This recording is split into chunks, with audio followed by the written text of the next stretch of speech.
Morning. Morning. Morning. Morning. Morning. All right, thank you. Thank you for joining me this morning. I appreciate it. I hope this will spark a broader discussion here in Congress about poverty in the LGBT community. As a result of recent progress, there's a common misconception in this country that individuals who identify as LGBT tend to be well off, have political power, and all this despite the facts. That's why I wanted the first Equality Caucus briefing of the 114th Congress to address the economics of equality. From a personal point of view, I have to plead guilty as well. This was not an issue and a topic I understood at all. And Stan Sloan and Todd Hamilton, Yoni from my office, sat down with me and began to talk about these issues, to understand that HIV/AIDS, for example, is a disease often of poverty. This country needs to begin to talk about that issue and all the other issues that relate to poverty in any community, and today is the first day of that discussion. There has been remarkable moments of progress for the LGBT community in the past few years. The repeal of Don't Ask, Don't Tell, the eliminated systematic discrimination against individuals serving in our military. Same-sex marriage is now legal in 37 states and the District of Columbia, and there's a good chance that later this year the Supreme Court will finally rule in favor of marriage equality throughout the country. However, these victories stand in stark contrast to the economics of equality that our panelists will address today. The facts show that poverty and income inequality disproportionately impact the LGBT community in our country. People who identify as LGBT experience a number of economic disparities compared to different sex couples and non-LGBT people. An estimated 1.6 million youth experience homelessness in the U.S. every year, but 40% of these young people are believed to identify as LGBT. According to the National Transgender Discrimination Survey, a transgender person is 4 times as likely to have a household income under $10,000 and twice as likely to be unemployed as other Americans. Approximately 2.4 million LGBT adults, or 29%, have experienced a time in the last year when they did not have enough money to feed themselves or their family. A 2013 Pew survey found that 21% of the LGBT respondents have been treated unfairly by an employer in hiring, pay, or promotions. Up to 41% of gay and transgender workers were verbally or physically abused at work or had their workplace vandalized. The rate of substance abuse disorders among LGBT individuals may be between 20 and 30%, significantly higher than the general population at 9%. This morning we will hear from experts who have joined together to address this crucial issue by forming the LGBT Poverty Collaborative. First, I'd like to introduce our moderator, Urvashi Vad, who is the Director of Engaging Tradition Project at the Center for Gender and Sexuality Law at Columbia University. That's as tough an introduction as I had to do. Each of these folks sitting before you are playing a crucial role in addressing the economics of equality. I look forward to beginning the conversation with them on how to address this pressing issue. Thank you, and enjoy this conference.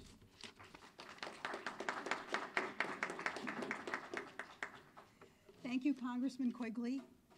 Thank you so much for inviting us to do this briefing, and thank you to your staff and for all their wonderful work.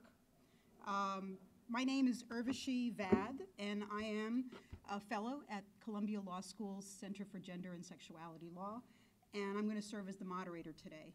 I'm going to introduce the 3 people who are going to do presentations in the order that they're going to present, and then we're going to have a little discussion, and then we're going to open it up to your questions. It's quite amazing to be here for all of us, hosted by the Equality Caucus, in this moment of such momentum in the LGBT movement. Not a day goes by without some positive news, and that's wonderful. But as we gain legal protections in marriage and non-discrimination to some extent, we're keenly aware of how far we all still have to go to achieve substantive equality for all parts of our communities. Not only are more non-discrimination laws needed at the state and national level, not only do we have to address the high levels of violence against trans women, against queer and straight people of color, against women in general? Not only do we have to address the attacks on reproductive freedom and sexual health for all LGBT people and people in general, but we need to recognize that in order to realize equality for all parts of LGBT communities, we must address inequality. And that's what we're talking about here today. One of the inequalities we have to address through the experience of addressing poverty in LGBT communities. The LGBT Poverty Collaborative consists of the organizations you see up here, plus another dozen or so groups that came together it's mostly the organizations who are up here, but we convened a dozen groups last June to talk about poverty in the LGBT community, the data that we know, what we don't know, and how we move to put this issue on the agenda of both the LGBT movement and the poverty movement. The collaborative works through research, education, and convening and consultation with service providers and advocacy groups to develop an agenda that can be moved forward to address poverty in the gay community. So without further ado, let me introduce the people who are going to be talking to you. First up will be Lee Badgett, who is a distinguished scholar at the Williams Institute at UCLA Law School. She's also director of the Center for Public Policy and Administration at the University of Massachusetts Amherst and a professor of economics. Lee studies family policy and labor market discrimination based on sexual orientation, race, and gender. She's the author of many books, and she's really one of the foremost experts who's done all of the work for many years on poverty in the gay community, in the LGBT community, excuse me. Reverend Stan Sloan will speak next, and Stan Sloan is the Chief Executive Officer of Chicago House, which is a human services agency based in Chicago. Stan is an Episcopal priest with the Diocese of Chicago and has been a leader in the homelessness, LGBTQ, and AIDS service communities for nearly 20 years. Stan is truly a visionary and has pioneered services for trans people and homeless people in the LGBT community. Following Stan will be Laura Durso. Laura Durso is the Director of LGBT Research and Communications at the Center for American Progress. And using public health and intersectional frameworks, she focuses on the health and well-being of LGBT communities. She was a public policy fellow at the Williams Institute, all roads lead to Williams, and has conducted research on LGBT community, including homeless and at-risk youth, poor and low-income LGBT people, and the business impact of LGBT supportive policies. So as I said, each of them is going to do a presentation, we'll talk, and then we'll open it up for your questions. Thank you.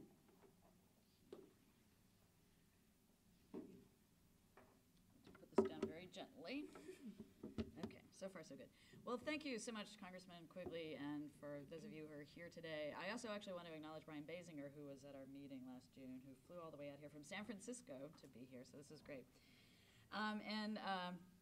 You heard a bunch of numbers kind of coming at you about the economic status of LGBT people from the congressman, and I'm going to slow down a little bit and focus more directly on what we know so far about LGBT people from the surveys that are starting to add questions on sexual orientation, not yet so much on gender identity, but we hope to be getting there soon. And I'll talk about this from the perspective of poverty, but really kind of economic insecurity in lots of different different manifestations. So there's, of course, the federal poverty line, the official line, which right now is about $12,000 for one person who's under 65, a family of 4 with 2 kids. The line is about $24,000. I'll also talk a little bit about food insecurity and housing status as well as other indicators. And so here's the takeaway, basically. The story that I'm going to piece together from very imperfect data, this is a theme, you're going to hear it a few times, very imperfect data, we need more, suggests that LGBT, lesbian, gay, and bisexual people are equally or more vulnerable to poverty than heterosexual people are. And that's even doing all the very fancy kind of statistical tests where we can hold other things constant. Poverty rates for LGBT people have increased since 2000. And there are certain subgroups of LGBT people and families that are especially vulnerable. I'll talk about transgender people being, I think, a really important one there. And then finally, Urvashi raised the issue of what do we know about the impact of policies. And we don't know a whole lot yet, but I'll give you a little sense of what we have seen so far. So let's start with the biggest data set, just because that's the one, it's like where do you look for findings? You look for places where there are data. The census and the American Community Survey don't ask questions on sexual orientation or gender identity, but they do make it possible to identify same-sex couples. And so what we've done is to dig pretty deeply into this data set because it's big. So on the far left, you can see that if you're in a different-sex married couple, in the year 2000, that blue bar shows that your poverty rate was 5.4%. It's low because people in married couples tend to just have very low poverty rates. It's gone up somewhat from 2010 and 2012, so those are the other years that we've studied. If you look at men who are in same-sex couples, we can do the same thing in terms of their poverty rates, and they're actually a little bit lower, which is largely because of the gender wage gap, basically. So in 2000, it was about 4%. In the most recent one we've done, the poverty rate for men in same-sex couples was 3.3%. And I'll give you a more subtle interpretation of that in a second. And if you look at women in same-sex couples, actually we go back on the other side of the different-sex married couples. They have higher poverty rates. Most recently, we see that their poverty rate is 7.9%. That's the green bar. And you can see kind of also a steady increase over the last 12 years in the poverty rate that we can measure there.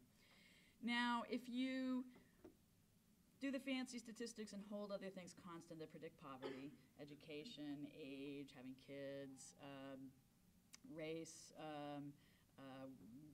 geographic status, are you in an urban area or a rural area, those kinds of factors, holding all those constant, when you look at men in same-sex couples, they actually used to look like they had a higher probability of being poor after you took into account all those factors. So in the first couple of reports that we did on this, we did see, again, that even though in this comparison it looks like they're doing better, when you hold everything else constant, they're actually doing worse. In our most recent study using the 2012 data, we found that they're not actually doing worse anymore, but they're not doing any better, really, once you control for all those different factors. But for the women in same-sex couples, they are always much more likely to be poor than women who are in married different-sex couples, even after you control for those factors. So that's sort of the big takeaway that I mentioned earlier. We've also tried to look at this for people who aren't in couples, because not everybody is in a couple. And here we have a lot less data to work with. And actually, this is a study that Laura worked on as well. We looked at the National Survey of Family Growth and found that we could use questions on self-identity, self-identified sexual orientation. Do you consider yourself lesbian, gay, or bisexual? For people who were in this survey, who were only people in the survey were they were all 18 to 44 years old. And here we've looked at this at two different points in time. So that's the dark bars are from 2002, and the lighter blue bars are from their 2006 to 2010 survey. And what you see is, in each case, for men, in the most recent one, for heterosexual men, the poverty rate was 15%. For gay and bisexual men, it was 22.6%. For heterosexual women, it was 21%. For lesbian and bisexual women, it was almost 28%. So we do see higher poverty rates. Now, this is a smaller sample of people, so we actually don't see statistically significant differences here. So these differences look big, they look meaningful. We're not totally sure that they're not just a product of chance, though. And this is the downside of using very small samples. It's very hard to reject that. The other thing I'll say about this data is when you break apart the lesbian and bisexual women or the gay and bisexual men, it's actually the bisexual people who have the much higher poverty rates. The gay and the lesbian people, their rates look much more similar to the heterosexual people. So this is a really important thing that we're just starting to explore a little bit more, but are very limited by the data. What about people who, so we started with couples, then we moved to people with this narrow age range. We're trying to branch out in terms of the age range.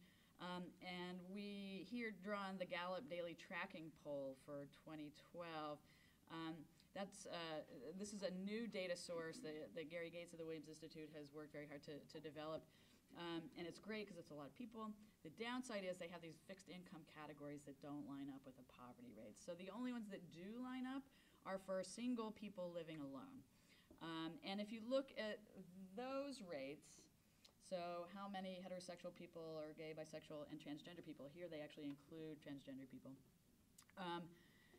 When you do that comparison, again, you see much higher rates for gay and bisexual men. 20% of those folks living alone are below the poverty line, whereas only 13% of heterosexual men. For women, it's a little bit closer, but still higher for LGBT women, 21% compared to 19%. And that is statistically significant, those differences. Unfortunately, we can't break apart the L's and the G's and the B's and the T's because it's just one kind of yes or no question. So that's the downside. But it starts to hint at the possibility that there are issues for transgender people as well. And let me just say the National Transgender Survey of Discrimination, as I said, National Transgender Discrimination Survey, got those two reversed, showed that 15% of transgender people surveyed had incomes below $10,000. That's way below the poverty level for a single person, for example. In the general population, only 4% of people have incomes that are that low. So it suggests that poverty is a very big concern for transgender people as well. We dug into the census data to try to identify if there are extra particularly vulnerable groups. We found that same-sex couples with children are particularly vulnerable to poverty. The biggest gap there is for African-American children and for those living with same-sex couples. So just to give you a sense of what that looks like, it's a huge gap. So kids who live with married different-sex couples, 12% of them are living below the poverty line. Kids who are living with male same-sex couples, 23% are living below the poverty line. 19% for those living with female same-sex couples. So that's a big gap, almost twice as much, twice as high poverty rates. African Americans and same-sex couples, women and same-sex couples, we've seen that, but particularly those who live outside of large metropolitan areas. So those are some particularly extra vulnerable groups. One question that we're interested in is, what's the potential power of equal rights? In California, for example, a very tolerant and now, very supported group, they actually have lower poverty rates, LGBT people and same-sex couples. But by and large, when we broke this down, poverty rates are lower for LGBT people in states with better policies, but it's mainly because poverty rates are lower for everybody in those states. Okay. Let me just turn to one or two other things, just to talk about higher rates of food insecurity, another marker. The Gallup Daily Poll that Gary Gates has analyzed asks a question about whether you have not had enough money for food in the last year. 29% of LGBT people say yes, whereas only 18% of non-LGBT people say yes. We do know that there are higher rates of participation in SNAP from a couple of those different surveys, again suggesting there are higher rates of food insecurity. High rates of housing, you've heard some of the stats about that. The last one I'll mention is from my colleague Bianca Wilson, who studied LGBT youth in foster care. Maybe another marker of potential future concerns about economic security, and certainly these youth are not particularly economically secure if they're in the foster care system to begin with. And LGBTQ youth are overrepresented in foster care. These are stats from Los Angeles County. If you put transgender and LGBTQ people together, young people together, 19% of them in the foster care system identified as LGBTQ or some other version of sexual orientation markers. Much higher rates than in the general population. So there are many reasons from a variety of different perspectives from different data and different markers to suggest that LGBT people are extremely vulnerable economically to poverty and to food insecurity and housing insecurity. So I'll stop there. Thank you, Lee. A lot of the studies that Lee has mentioned, we put together a short sort of bibliography that you can access much of the data online. So Lee's presentation really shows with as much as we know, there's at least that much more that we don't know. And so my presentation is really to talk about how we've kind of created an invisibility around this community that is contributing to that. So as Urvashi mentioned, I'm in my 15th year as the CEO of Chicago House, and I've worked for decades now in homelessness as an Episcopal priest with those on the streets in the city of Chicago. And the first place I did that was St. Leonard's House, which is a home for those being released from incarceration on the west side of Chicago. And St. Leonard's House has special funding for that population because that population, as you all know, has special vulnerabilities that face it in overcoming poverty and homelessness. And then I went to Cathedral Shelter, and that was substance abuse for the homeless. And again, they had special funding that was given to them because they faced special barriers in overcoming homelessness and poverty. And then I went to the umbrella group of Episcopal Charities, which is 11 additional agencies that range from youth to elders and from immigration to incarceration. And all of those groups have special funding to serve them because they all have special barriers. And then I went to Chicago House, and we're a poverty organization that works specifically with the HIV and LGBTQ communities. And from the start, I can tell you that serving those with HIV is incredibly easier than serving those who are just LGBTQ. Because HIV, like the other Episcopal charities that I mentioned, has its own source of funding, and because it has its own source of funding, we're able to serve them so much better. Chicago House was founded by members of the LGBTQ community in 1985, and most of you aren't from Chicago, but I promise you that there are organizations like ours in every one of your cities. And so from the start, we were about three things. We were about poverty, we were about LGBTQ, and we were about HIV. And today we're still about all of those things, but what has changed is that the order of priority of need on the street has changed. And so, you know, even when I started there 15 years ago, a gay man would have come to us with HIV, and out of 7 needs that he had, HIV and AIDS would be the top need, followed by homelessness and substance abuse and mental illness and food scarcity and other issues. And today, if a gay man comes to us, out of 7 issues that are facing him at homelessness, AIDS is number 7 of those needs. And yet the dollars that are keeping him in the unit in our housing still comes from HIV and AIDS. And as you know, as HIV and AIDS gets easier, we're whittling down the funding for HIV and AIDS. And so eventually, if those gay men keep coming to us and those dollars keep going down, we won't be able to serve them, and they'll be back on the streets with those same 6 unmet needs.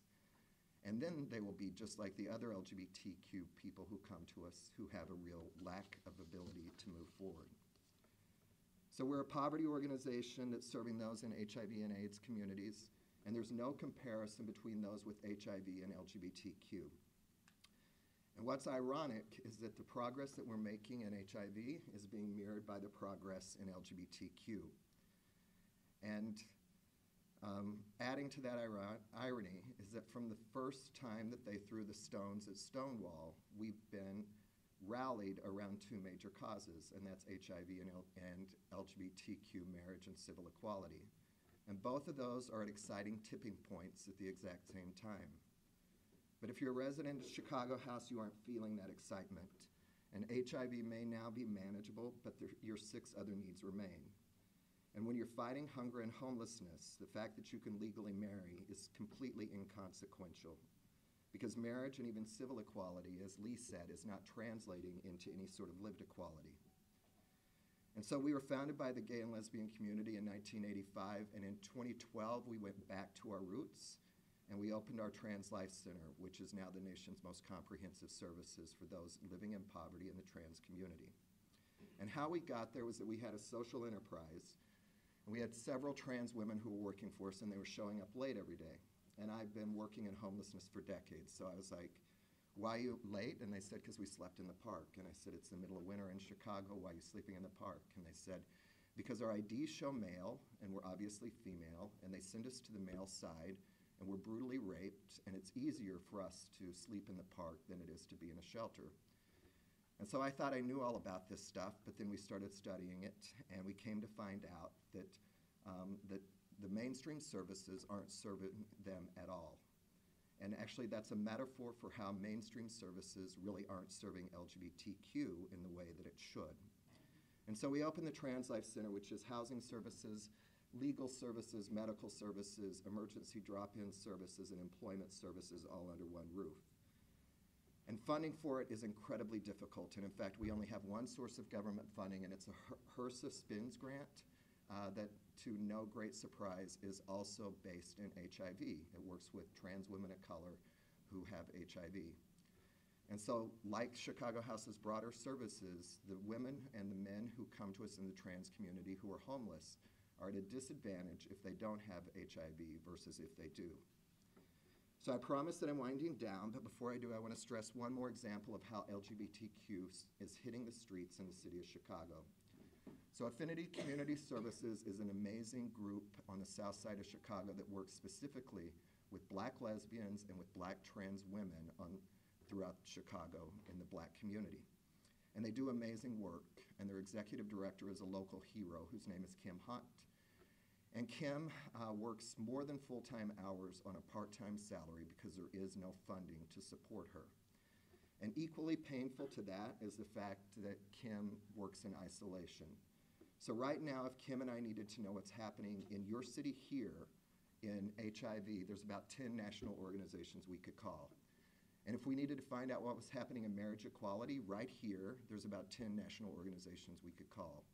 But if we need to know what's happening in queer poverty anywhere in the nation, or even in our own city, there's no such network established because we haven't been talking about this issue and this community has been invisible. So St. Leonard's House has special funds for a special population, as does Cathedral Shelter.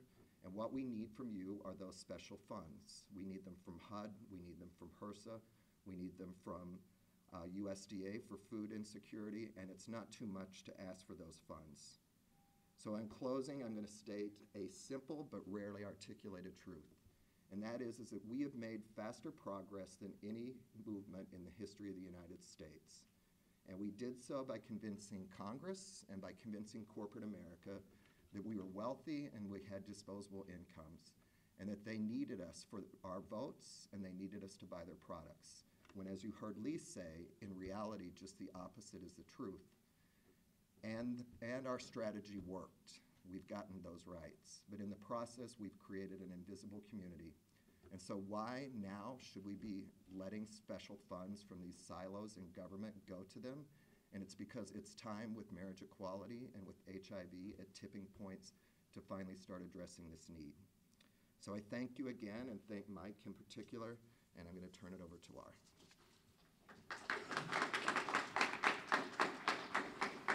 All right. Let's leave that actually if we could. Okay. I'm going to try to do it this way. Yeah, you can just use There we go. Good morning, everyone. Again, my name is Laura Darso. I'm with the Center for American Progress, and I do really want to thank the Congressman, thank the Equality Caucus, and certainly thank my colleagues standing here with me. It's really been a pleasure to embark on this journey with you, and I'm so glad that we're here.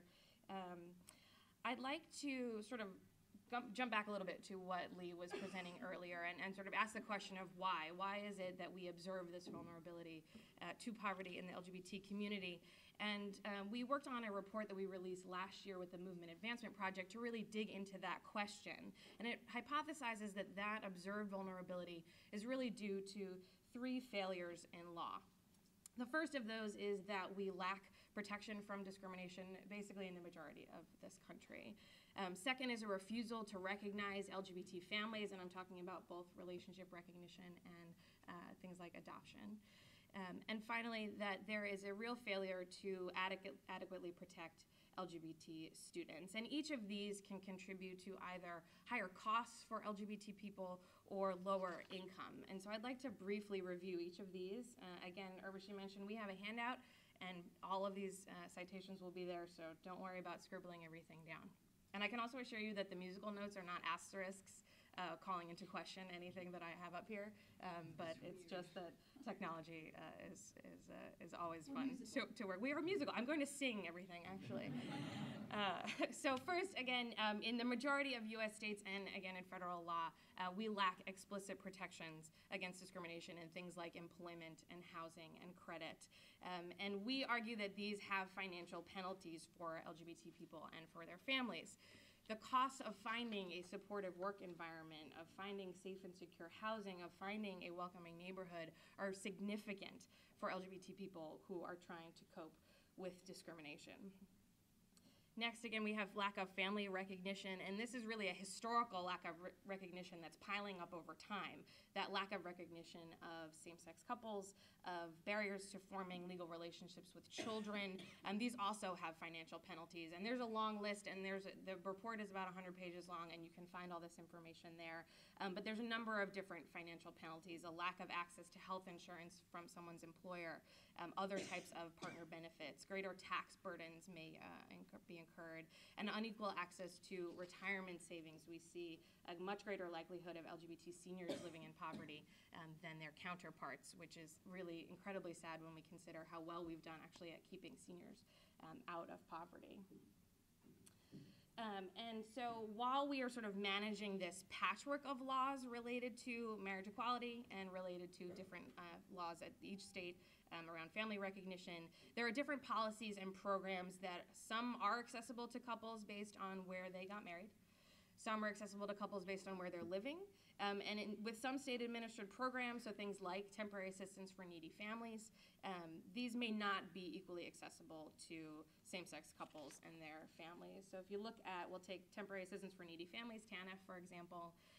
This program only considers the resources of legal parents of children when they're determining eligibility.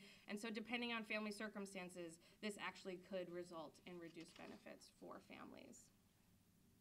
And to shift to that third failure in law, the failure to adequately protect LGBT students. This includes things like protections against discrimination and bullying within the classroom environment, certainly also things like access to financial aid. And these factors we know are all associated with poor academic functioning, and this can, of course, impact a young person's ability to further their education, to find and maintain a good paying job. These data from the Pew Research Center really do show that compared to millennials who have some college or a college degree, that millennials with high school diplomas earn less annually, that they have higher unemployment rates, and a greater proportion of them are living in poverty. So we know that these are, significant cumulative effects across the lifespan. So certainly, to address poverty, to address these failures in law, we need a number of different things. And first and foremost, really, is that we need to enact policies that will help all people to achieve economic security. And that's things like increasing the minimum wage, job training programs, and good subsidized jobs programs. We, of course, also need to update our laws to prohibit discrimination against LGBT people, update our definitions of family to be more inclusive of lots of different types of family structures. And we need to address hostile and unsafe educational environments for LGBT young people. And all of these policies are really aimed at prevention of poverty among LGBT communities. But there's also policy changes that can be done right now to help those people who are really living on the brink. And I'd like to just point out one example of the Earned Income Tax Credit, as it's tax time. There are specific changes that can be made to the EITC that we believe would have a really significant and positive impact on the LGBT community. The EITC is one of our nation's most effective tools for reducing poverty. In 2013, EITC lifted 6.5 million people out of poverty with the credits available. So all of our recommendations can be found on that bibliography again. But these recommendations are based on things that we know about the characteristics of the LGBT community. And there had been some animations there, so I apologize. This would have been a little more fun for you. But things that we know are things like more than 20% of same-sex couples under the age of 25 are living in poverty. And so we would propose that you lift the restriction, making young and childless adults under age 25 ineligible for EITC. We also know that around 80% of same-sex couples are not raising children. And so we would propose that we increase the value of EITC for childless workers. And two more things we would argue for. We know that same-sex couples who are raising children are more likely than both their same and different sex counterparts who don't have children. And so we would like to make permanent the funding that's available for the EITC and for the child tax credit that's in the American Recovery and Reinvestment Act of 2009, slated to expire in 2017. And finally, an interesting fun fact about the EITC and what people use it for. Most people actually use it for unexpected disruptions in income, so things like unexpectedly losing a job. And so we would propose that you allow workers to access a portion of that credit ahead of tax time so that you're not limited in when you can access and use this refund. So again, all of this information can be found on that bibliography. I'm really looking forward to our question and answer session, and since we threw a ton of information at you, but I want to thank you again for joining us this morning.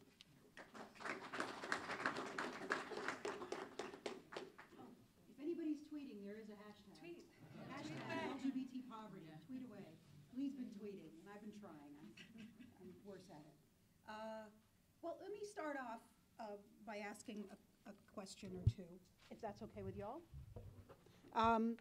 So, Laura, just to continue with you and then work backwards, what do you, this is a moment with a new Congress.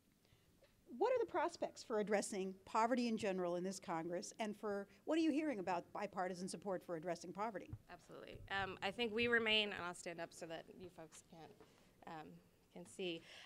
I, naive or not, like to remain cautiously optimistic on some things. So we actually, you all may have heard that there's actually interest on both sides of the aisle in addressing inequality. And I think, of course, what's important is that we look beyond the rhetoric and look at actually what policies we can do. And there's actually increasing bipartisan support in this Congress for things like strengthening the EITC for childless workers. Folks may have heard about initiatives to work on criminal justice reform. And that, I think, is incredibly important. Urvashi, as you well know, LGBT communities, people living with HIV, are more likely to be caught up in the criminal justice system. And so people who are really serious about increasing opportunity, about decreasing inequality, need to make sure that we're giving second chances to people with criminal records who may have unfairly been caught up in the system.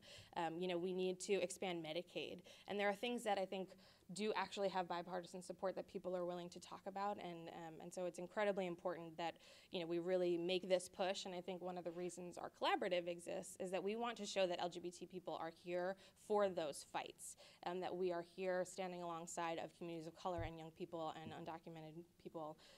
And we are here to support these efforts that are going to help all of our communities. So, we can talk about it more. I'd be curious to hear from folks in the room who probably hear more chatter than I do about where we can push some things forward. But there really are some great opportunities, and I'm hopeful that we can move those forward. So, Stan, you talked about how, as a local service provider, you've been helped by initiatives in the HIV space and in homelessness. Say some more about how these RFPs that are issued can help specific populations. Okay, great. In particular, I think from HUD, from SAMHSA, from HRSA, from NIH. So again, with as much as Lee said that we know is happening, there's so much more that isn't happening. And so we need both the research funds, and then we need actual funds hitting the streets so that we can actually study what a difference and what will actually move this population out of poverty. And so policies are great, but an easy example would be I think a week ago Friday, HUD announced that they were going to be issuing new guidelines around trans people in single-sex shelters.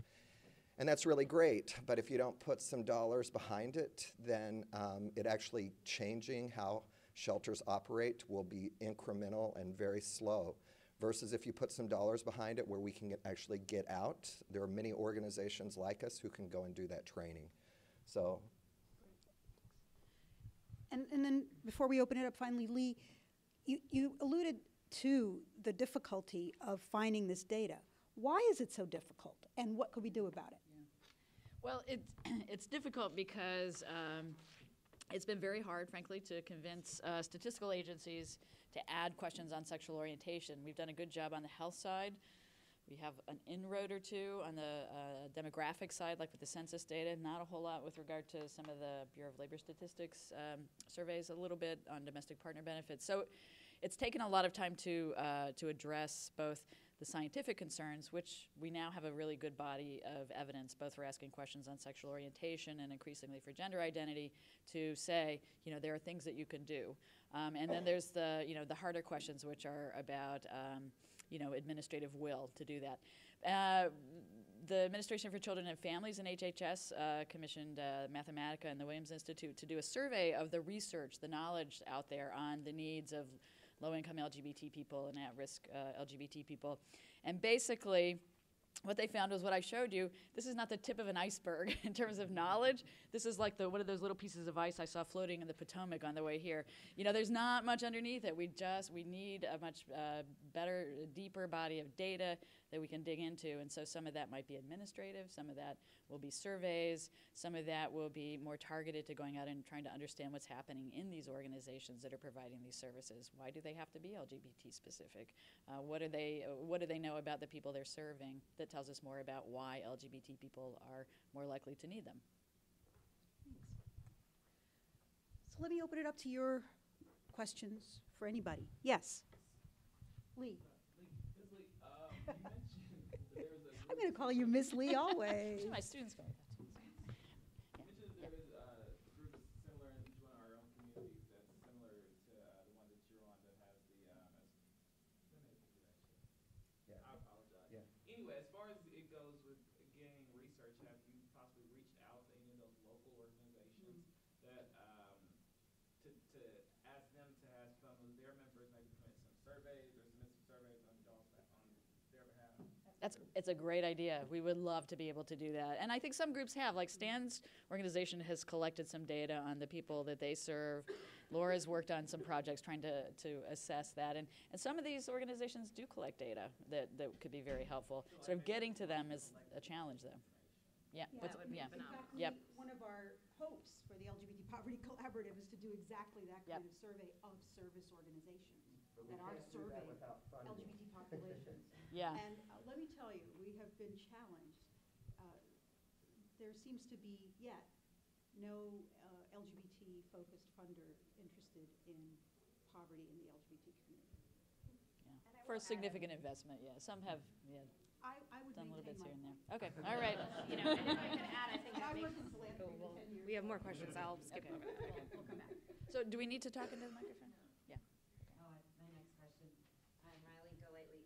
This one's kind of a two-parter, but you were talking about policy changes to help protect trans people or people who are under the umbrella from discrimination in the workplace. What are some of your actual recommendations to make that a tangible protection?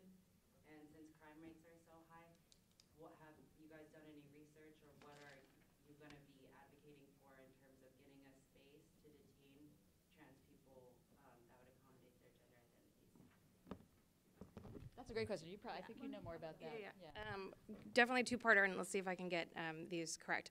So we are pushing, we all, and I think everyone really in the LGBT movement, pushing for those workplace protections. But as you pointed out, I think as Stan rightly said, it's no good if it's just on paper. We only need to look at Saks Fifth Avenue, who's scored 100% on the Human Rights Campaign's Corporate Equality Index, who then fires a trans employee and says that that's fine. And so this sort of key translation, I think, is that there are numbers of regulations and rules and things that we all work on day to day. I see Rafi here shaking her head. You know, she's working on them as we speak.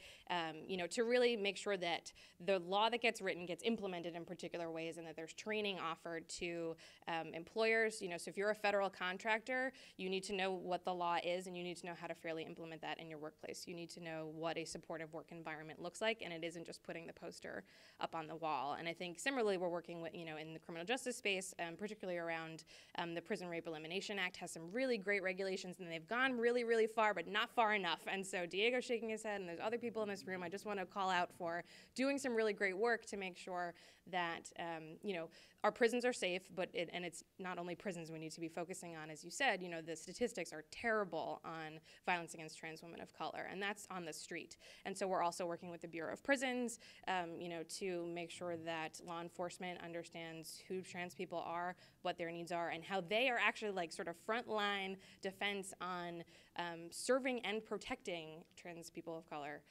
And so we're working on that as well. So there's a ton. I encourage you to look at actually a piece that Urvashi helped to edit on criminal justice reform and the LGBT community. There's 100 pages worth of recommendations. Yeah, there's a coalition that's been working on these issues. The report is called A Roadmap for Change, Federal Policy Recommendations Addressing the Criminalization of LGBT People and People Living with HIV. And it came out last year, May of last year, and there's an LGBT criminal justice working group. And I also recommend to you the National Center for Transgender Equality, as you know, and others may know, has been a leader in this whole engagement with criminal justice systems to, to push for a change in housing policy and classification policy for transgender people. Thank you. Yes. I know today with King versus Burwell happening right now, there's a lot of discussion about how any decision there could affect Medicaid subsidies and what that would do for the LGBT community. I was wondering if I could get your take on the Medicaid expansion and the potential impact of King versus Burwell. Sure. I will. It's my show. Yeah, the policy one. Well, actually, so we know, I'll sort of step back. The impact could be catastrophic. I mean, I think for everyone, but we certainly believe for the LGBT community in particular. Some research that we had done over the last 2 years showed that of LGBT people who are at or below 400% of the federal poverty level, so those are the people that can get subsidies, 1 in 3 people were uninsured in 2013, 1 in 4 uninsured in 2014. And so we're talking about significant numbers of people, thousands of people who may lose their subsidies. 60% or so of our sample was under 139%. So like we're talking the poorest of the poor. So there's I think a real necessity to make sure that we have a positive outcome in this case, because we know that Medicaid expansion is crucial for people who are low income, and is not happening in the places where LGBT people are living and are more likely to be poor. So some of the great work that Lee and the Williams Institute has done, showing poverty concentrated in the Midwest and in the South, and that's where we're talking about when we're talking about not seeing Medicaid expansion. So it's a huge, huge issue, and I think could have grave impact, and we're hopeful that, we can continue to push, because we actually, if you compare the rates of between 2013 and 2014, those states that expanded Medicaid and those that didn't, the uninsurance rate dropped faster in the states that expanded Medicaid. So we know that it has a tangible difference. So it's a great question, and hopefully we can keep working on that. And I'll just add, there's a lot of sort of pre-ACA studies that show that LGBT people in general are much more likely to be uninsured. Yeah. And then, go ahead. So beyond briefings such as this, are there any other initiatives that maybe you are working on or know of that are looking to bring LGBT people living in poverty more into the public limelight, into, because I know we mentioned the invisible nature of these folks, to kind of bring them more to the forefront of national conversation? What we are trying to do with this Poverty Collaborative is to kickstart that kind of process of convening people around the country who are working on these issues, whether they're non-gay service providers or LGBT service providers or advocates and activists. A lot of people who are working on these issues are working in organizations that have zero funding and are just doing it. They're just caregiving. They're taking care of people in their communities and responding to needs. And we do need to make that work more visible. That's a key part of what we need to do. I think that you can talk more about some of the networks that do exist that for LGBT service organizations. So there is a community center network.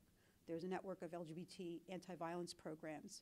And there's HIV organizations, as you know, that convene and get together and are trying to make the experiences of the people they serve more visible. So just to add to that, so as we're looking at kind of what's next for our community after hopefully marriage and civil equality get more settled, there are those different networks, but they're all parts under an umbrella. And if we're going to have something big enough to hold us together as a community in the future, it needs to be as big as that umbrella. And poverty really, it is youth homelessness, it is race issues, it is incarceration, it is immigration. And so our real hope as a collaborative is to start having that be more visible. And as Urvashi said, we can't get the LGBTQ funders interested because we're not in their guidelines. And we're not in their guidelines for the same reason we don't have our own funding streams in the government silos that you work with, And that is because nobody's been raising this issue and we've let it be invisible. And so the real goal of the collaborative is to stop that invisibility, and we want your partnership in that. Yes, please. I have two questions. One kind of goes off of what we just talked about, but given the political times that we live in and how hard it is to pass any sort of legislation in our Congress, what can local communities and perhaps even local governments do to fund organizations like the ones you head, and organizations that are on the ground trying to move the ball forward and train people in terms of gender discrimination and sexual orientation? So an easy example would be our HRSA spins. So again, as far as I know, it's one of the only RFPs that's actually been issued dealing specifically with the transgender community. It was specifically for trans women of color who have HIV. We're a specialized population. Other specialized populations have their own funding streams. The fact that we don't, it's just time. And so again, we need all of your voices contributing to this push to get those funding streams, both private and at government.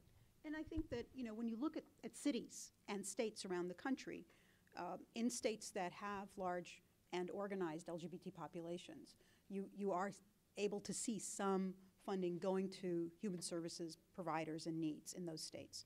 But as Stan said, with the exception of the HIV funding stream, it's rarer to find support. It's increasing on homelessness and youth issues, which is so important. Just beginning on aging, which is another dimension of LGBT poverty, and we could just go down the list. So I think there's a lot of potential, but the other side of it is, it's not just about funding. It's about raising the awareness in our own communities and in the country as a whole that there is something that can be done about poverty in our country, and that should be done. That poverty is not just been eradicated, and I think that is part of our challenge too, is to communicate to the LGBT community. We've done a lot on our own. It hasn't really been the mainstream foundations or until recently, government support or corporate support until recently that has enabled us to get where we have. It's been volunteers, our families and friends and everybody just sort of standing up and pushing. And I think part of your vision, I know, Stan, is to inspire that kind of energy to come into this space around poverty issues. So there's a whole kind of public education, public motivation component that we want to also pursue. Yeah? You want to talk about that? Just real fast. So at the meeting on June 4th, where we had the different national organizations there, PFLAG, who's in the room, was there, NCTE was there. So we talked about the fact that, as most of you know the statistic, less than 4% of LGBTQ people actually support LGBTQ causes. So we're doing a really poor job of taking care of one another. So the big goal, I think, from a private side within LGBTQ, we nicknamed it the GayUF, which is a play on the JUF, where if you're rich and you're Jewish, you have a moral imperative to take care of those who are poor and who are Jewish, and to try to instill some more sense of that within our community itself. We have about 5 more minutes before we need to wrap up. Yeah. This is not for the stage, because you all know this, but while we're talking about, as Mr. Lively talked about, engaging trans women, one of the things for the room to think about is, as we look at these funding silos and behavioral silos, there's a language issue where often when you're looking at money that serves trans women, we have to hold our nose and read the words MSM, and you have sex with men, and it's inappropriate. So as we're looking at answering the question that this gentleman asked, how do you engage with the language part as we're engaging in this room, please advocate for language as well as action. Brian. Brian Basinger from the ACE Housing Alliance. 2 questions. One of them, Lee, I was wondering, is it possible that we could also look and do a comparison of poverty by area median income and not just FPL? because FPL is distributed nationwide. However, we tend to be concentrated in areas, so I think it's relative poverty to the places that we're living. Since we tend to congregate in areas that have higher costs of living, it's possible that we could see more with area median incomes. And then on the second one is, you know, in April, we're starting our LGBT, senior and disabled permanent rental subsidy program. That took a lot of work to get. And I was actually told by the woman who would have been in charge of my money that I can't serve LGBT people. So I actually had to move my money to a different department and get away from her. Structurally, if we get sexual orientation and gender identity included in fair housing, would that give us the ability to open up dedicated funding streams so we don't have this confusion about whether specific programs can be created? Two great questions. Research question? And this is lightning round. Yep, great idea, hard to do because it's hard, there's not enough data to really drill down to that level for the most part, but we're exploring a few ideas on that. And it's actually not quite that easy, unfortunately. There are certain restrictions in the law around who you can have sort of specified funding for, and so I would encourage you to take a look at sort of what the laws and regulations say, because it's not, unfortunately, just as easy as sort of dropping in some words and going from there. But in theory, yes, but just a little more complicated. I always lie to myself that it's easier than it's going to be, so I can. Perfect. Well, I'll go home happy. We again want to thank you, thank Shira Siegel and Mike Quigley, Congressman Quigley, for this opportunity, and the Equality Caucus. Thank you so much for all coming. And Shira, did you have something you wanted to say? We just wanted to follow up with one last question from our office. Shira Siegel, Congressman Quigley's office. Unfortunately, Congressman couldn't stay to ask this question, but I think that everyone in the room is aware that there is an epidemic of violence against trans women, particularly trans women of color. In 2015, I think 7 trans women of color have already been murdered in the United States, and it's a serious problem that needs to be addressed. Understandably, extreme poverty is probably something that contributes to this. So I'm sure this is not a 1-minute question, but if we can talk about that in kind of a future setting, or if there's research that's focused on it, I think it's an issue that's going to be really important in these coming months for us to address, and with urgency. I'd like to root that question to Rafi. Yeah. From NCT. Lightning round. Research hasn't been done. We should have that discussion. And I would be happy, and I'm sure colleagues here would be happy to come back and do that. However, a briefing on violence against trans women of color would be very positive to do, because there are a lot of great people thinking about this and working on this. Thank you again.